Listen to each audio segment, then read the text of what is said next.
Hey besties, welcome back to the Cozy Corner. It's your girl Jen, and if you're new here, welcome to regular old college student Kelsey Dominguez. But if you're not new here, welcome back to the chaos. Now, in today's video, we're going to be going over February's TBR. It is only January 19th, but because school's starting up this week, literally the day after tomorrow, I want to try and pre-upload as much as I can. That way, by the time school is starting to get super crazy, I'm not too far behind because, as you guys know, in the past, whenever school starts up, I'm like, girl, you don't even have a YouTube channel. Like, you are so focused on studying that, like, on not even on the back burner, but like your YouTube channel is in the fucking closet. And it's funny because, like, I don't even have enough subscribers. Although, if you're new here, go ahead and subscribe and hit the notification bell so you never miss any upload a brand new video. Blah blah blah blah. But like, also, I don't make enough. Like, I don't have enough subscribers to like make any money. But like, this is currently still just a hobby of mine. But I am trying to build my little rapport. You know what I'm saying? Like, I would love to be a graduate student and, being able to make a little bit of money here and there. But besides the point, my YouTube channel is just like a little outlet for me currently. But regardless, what was I even talking about? So, as you guys know, January was my Throne of Glass reread. I actually already read the whole series, and it was only like January 12th or the 16th, and I'm like, I need to find some other books to read because it's only half of the month. I was like highly debating reading my ACOTAR reread, but I was like, that's going to be set for February, and I don't want to like screw up my entire, I guess, yearly TBR. And so I've just been kind of like picking up random books off of my little like book box, bookshelf, whatever you want to call it. And so I figure if I read my TBR, obviously I can just, throw some extra books to fill in. It is a little bit weird for me because I'm very much used to like a structured TBR. And by the time I'm like at the end of the month, like I've read all of the books or I'm currently reading the last book, but your girl just doesn't like change and she's just gonna have to get used to it. So without all that being said, let's get the fuck into the video, right? So I don't know how long I've been talking for already, but we're gonna be going over February's TBR. I am doing my ACOTAR read. If you don't know, full spoilers, I'm not gonna be censoring any of the spoilers. I feel like if you haven't read ACOTAR at this point and you've been a reader for a while, what are you doing, right? And so I guess I totally get it if it's like not even in your genre and like you don't care. But like for the girlies that do care, go ahead and find another video or skip to this timestamp because I do have other books that are not ACOTAR that I will be doing a spoiler-free plot synopsis because obviously I haven't read it. So like I don't even know what the book is about. But for the ACOTAR girlies in the room with us, if you remember, A Court of Thorns and Roses, ACOTAR, is a book that we only read because we want to know about the world and like all the world building stuff. I will be doing a full reread, so it's like I will be dealing with Tampon, whatever the fuck you guys call him in the book community. I will be dealing with him and just waiting for Rhysand to come sweep me off my feet, get me out of that marriage because yes, indeed, Feyre is just like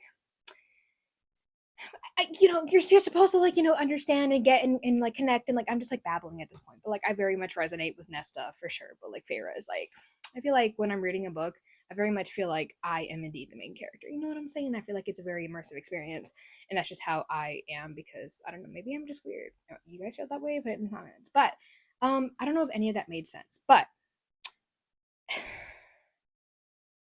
like moving on, so we have ACOTAR, we have Akamath, Court of Mist and Fury. We already know we get to be with our man's Rhysand. He gets us out of the dumps. He teaches us how to read. I don't think we find out that we're mates until ACOWAR, A Court of Wings and Ruin, or A Court of War and Ruin. I thought it was a cute Court of Wings. Doesn't matter. And so I'm like all over the place today. You guys don't know what's going on. But yeah, I am really excited to do my ACOTAR reread. I am really, really excited for ACOTAR because, as you guys know, I'm indeed a Nesta girly through and through. I'm not just the oldest in my family. I'm indeed an only child. And so, with how like Nesta's personality is just like expanded upon, I can very, very much like relate to it because I don't know. I feel like that's my girl. You know what I'm saying? But yeah, so we have ACOTAR already. Spoiler plot synopsis is over, so we're just gonna move the fuck on. I guess whatever the fuck this timestamp is the timestamp that the spoiler-free girlies will move to. Moving on, should I? Because I will be rereading this on audio. That's why also I didn't want to like bring the actual books out because they are currently in storage, and I just did not have the will to bring all the girlies out to see everybody. But um, with that being said, let's move the fuck on to the rest of the books. So I do have a few books. All of these I actually, except for one, actually got at Book Off. Cersei, if you remember my like slightly tipsy books that we found, something like that. I believe was that? You know, I actually honestly have no idea when I got this book, but we have Providence by Caroline Kepnes. If you remember the show You on Netflix, we have, you know, this is like just the author that made the entire You universe, and then I don't believe that this is within the universe, but if you don't know, Caroline Kepnes is very known for like writing like, I guess, psychological thrillers. Like Joe Goldberg is like a stalker. He stalks the girl that he meets at the bookstore, and then like, you know, he just like continues on. They made an entire fucking show about him, and it's been a hot minute since I even read the like the entire. I think it's a trilogy. But I only read up to the second book, and then I had the third book, but I just didn't read it or something like that. But this book, totally like off topic, not even within the same universe. We have. I'm just gonna read the back. We have best friends and a small We have best friends in small town New Hampshire. John and Chloe share an intense, near mystical bond, but before John can declare his love for his soulmate, he is kidnapped and his plans for a normal life are permanently dashed. 4 years later, John reappears and he's different now. He's bigger, stronger, and with no memory of the time he was gone. John wants to pick up where he and Chloe left off until the horrifying instant he realizes that he possesses strange powers that pose a grave threat to anyone he cares for. Afraid of hurting Chloe, John runs away, embarking on a journey for answers. Meanwhile, in Providence, Rhode Island, oh, so this is like a location. Got it. That makes sense. Healthy college students and townies with no connection to one another are inexplicably dropping dead. There we go. A troubled detective prone to unexplainable hunches, Charles Eggs de Benedictus. What the fuck? Okay, that's a word. Charles Eggs de Benedictus. That's an interesting name for sure. Suspects that there's a serial killer at work, but when he starts asking questions, Eggs. Oh, that's so funny. Okay, I don't know if there's gonna be like any romance between Chloe and Eggs, but like imagine she's like screaming his name during sex. Oh my god, Eggs, yes, you be hitting that so hard. I'm sorry, who the fuck am I? Because I am not with it in this video, but like when the fuck am I ever, right? Anyway, so Eggs is plunged into a shocking whodunit he never could have predicted. With an intense, mesmerizing voice, Caroline Kepnes makes keen and powerful observations about human connection and how love and identity can dangerously blur together. Now, in the You series, that's like the only books that I have read by Caroline Kepnes, but I do know that she's a psychological thriller author. I know that she isn't really super popular in the book talk world because we have fucking um Elsie Quiston. No, I'm fucking up her name, but like the girl that wrote, the author that wrote Lies Left Untold, something like that. I'll have it up here. It's the blue book with the lies best left unsaid, something like that. I'll have it up here. Elsie Quiston. I don't know what the fuck I'm talking about, to be honest. But we also have Holly Jackson, right? And then like, you know, any other fucking author thriller book, I'm like not with it, you guys. Like my brain is like, I don't, maybe it's just like it's nap time because it's 3:45 and I'm like tired as fuck and it's the end of the day for me. But I'm like really struggling to fucking remember. But I guess it doesn't really matter. Caroline Kepnes, all I know is that she's not really super popular in the book talk world. Why? I don't know. Maybe it's just because like she's not super well known, but also like with her You series, like you would think that she would be. I actually don't even know when this book was written. Let me see. This book is a book that's what's written sometime, I guess. What the heck? Oh, here we go. This was written in 2018, and this edition is the 2019. So this was written a solid 7 years ago, 8 years ago, something like that. So the fact that I don't know if anybody else is talking about this, I don't think I've read any other I don't think I've listened to any other booktubers talk about this, but I'll be reading Providence by Caroline Kepnes. That was like a super long fucking plot synopsis explanation, but like let's move the fuck on because I don't know. I feel like I'm not really with it today, and that's okay. We also have Circe. I don't know if you guys remember, I do specifically remember picking this up during my slightly tipsy, what the fuck am I doing type of video where I went to a book off and saw this and I was like, fuck yes, because this is only $7. We follow, oh, this is also by Madeline Miller. From what I understand, this is like not a Medusa, Hecate. Well, Hecate is the Titan version of Circe in Greek mythology, but we're following Circe's stories that basically like a modern reimagining, I think, of Circe. But like, let me just read the fucking back. So, in the house of Helios, God. So in the house of Helios, god of the sun and the mightiest of the Titans, a daughter is born. But Circe is a strange child, not powerful like her father, nor viciously alluring like her mother. Turning to the world of mortals for companionship, she discovers that she does possess power, the power of witchcraft, which can transform rivals into monsters and menace the gods themselves. Threatened, Zeus banishes Circe to a deserted island where she hones her occult craft and crosses paths with many of the famous figures in all of mythology, including the Minotaur, Daedalus, and his doomed son Icarus, the murderous Medea, and of course wily Odysseus. But there is danger too for a woman who stands alone, and Circe unwittingly. Huh?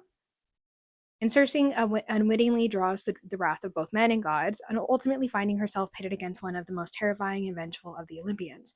To protect what she holds dear, Circe must summon her strength and choose once and for all whether she belongs to the gods or whether she is born. No, whether she is whether she belongs with the god she is born from or the mortal she has come to love.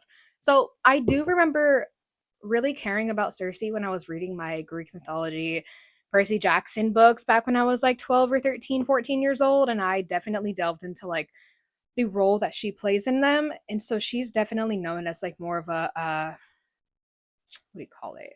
Kind of like very fox like very mischievous, very inquisitive, very knowledgeable, but also like she will definitely put your ass yes, put your ass in your place. There we go. So obviously we're going to be getting Circe's story.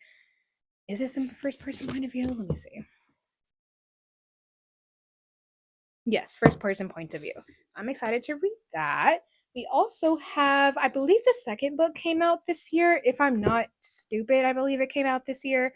Or maybe I'm thinking, no, I think it's Heavenly Bodies. This is the Hurricane Wars. But I do think there's more books in the series. Regardless, again, I don't know what the fuck I'm talking about, but like what else is new? We have the Hurricane Wars by Thea Guanzin. Let me see what this book. Oh, okay, let me shut the fuck up because like this map, guys, listen to me. This fucking map is beautiful. Like, girl, I love it. Anyway, so moving on. Alt. The fates of two bitter enemies with opposing magical abilities are swept together in the Hurricane Wars, the spellbinding debut in a fantasy romance trilogy. Oh, it's part of a trilogy. Oh, fuck, dude. I feel like I'm gonna break my streak here. If you don't know, I prefer to read series all at once. I'm not really a girly pop to read them months separately. I feel like I just lose all the information from the books I need to like reread, but like obviously I don't want to reread, and so moving on, right? Fantasy romance trilogy set in Southeast Asia, inspired by a world ravaged by storms for fans of Sarah J. Maas and R.F. Kuang. So, like, obviously, you guys already know I'm going to be very, very fucking interested because of those two authors. They be having me by the throat. So, the heart is a battlefield. All Taliesin has ever known is the Hurricane Wars. Growing up an orphan, ooh, girl, same. In a nation under siege by the ruthless Night Emperor, she found her family among the soldiers who fight for freedom. But Taliesin is hiding a deadly secret. Light magic courses through her veins, and a blazing power that can cut through the Empire's shadows, believed to have been wiped out ages ago. Prince Alaric, the Emperor's only son and heir, has been tasked with obliterating any threats to the Night Empire's rule with the strength of his armies and his mighty shadow magic. He discovers the greatest threat yet in Taliesin, a girl burning brightly with magic that killed his grandfather, turned his father into a monster, and it ignited the Hurricane Wars. He tries to kill her, but in a clash of light and dark, the powers emerge. Ooh, okay. The powers merge and create a force the likes of which has never been seen before. This war can only end with them. But an even greater danger is coming, and their combined magic can be the only way to overcome it. Taliesin and Alaric must decide: can they work together to save their worlds, or will they end up destroying each other? An exquisite fantasy brimming with sizzling and enemies to lovers romance set in a richly drawn world, The Hurricane Wars marks a breathtaking debut of an extraordinary new writer. Yeah, I'm definitely intrigued. I really am interested in the two powers merging and like creating something. Like, what will that be? Like, what will that create? So, I believe the second book, or like the other book that I've seen by this author, is um the red one. I don't know what the fuck it's called. I'll have it up here somewhere. But last but not least, this is a book of the month. I think I want to say that I found this at a free table at Cal State Dominguez in the dorms. I don't even know what it's about, if it's good.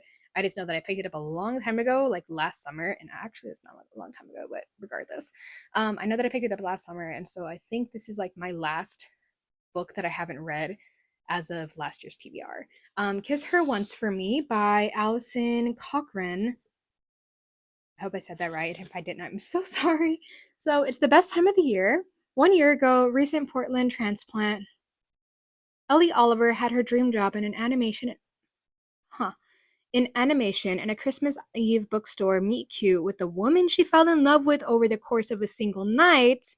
But after a betrayal the next morning and the loss of her job soon after, she finds herself adrift, alone, and desperate for money. Since finding work at a local coffee shop, she's just getting through the days until Andrew, the shop's landlord, proposes a shocking drunken plan, a marriage of convenience that will give him his recent inheritance and alleviate Ellie's financial woes and isolation. Um, they decide to spend the holidays together at his family cabin to keep up the ruse. But when Andrew introduces his new fiance to his sister, Ellie is shocked to discover that his sister is Jack, the mysterious woman she fell for last Christmas Eve. Oh, girl, that's messy. That is messy. Okay. Now, over one very festive week, Ellie must choose between the safety of a fake relationship and the risk of something real. I really hope. Wait, this is his sister, right? Yeah. I'm really hoping that this is not. I think it is, but maybe it's not, but maybe it is. I have no idea. I want to say this is a sapphic romance where I don't know. I think that this is going to be one of those what do you call it? Obviously marriage of convenience, obviously possible love triangle. Here we go. That's the word I was looking for. I'm not sure about how I feel about the love triangle train. I think my biggest introduction to it, I guess, last year was indeed the daughter of the moon goddess duology. And as you guys know, I very much side with Jamie on this one, that we really could have just done without the love triangle. Like, it didn't really go anywhere. So it's like, why was that a plot in the book? But regardless, I think maybe I'll like this. I'm not really sure, just because of the love triangle situation, and I'm not really sure how I'm gonna feel. If I choose right, obviously I'll like it, but if I choose wrong, I'll just be sitting there egged out the whole time. But regardless, I believe that is 9 books for February. I'm leaving out one slot for my girly pops in my book club if they want to pick up another book if we finish Diary Bound by that point. I'm hoping that we will. But yeah, I think that's it. So if you like this video, go ahead and like the video. Subscribe if you haven't already. Hit the notification bell so you never miss when I upload a brand new video.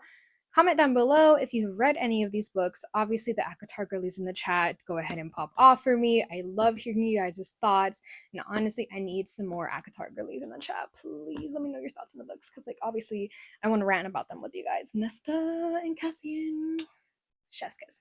But yeah, that's gonna be it for me. So I will see you guys next Saturday for a brand new video. I think it's gonna be my January TBR wrap up video. But yeah, that's gonna be it for today, guys. Bye.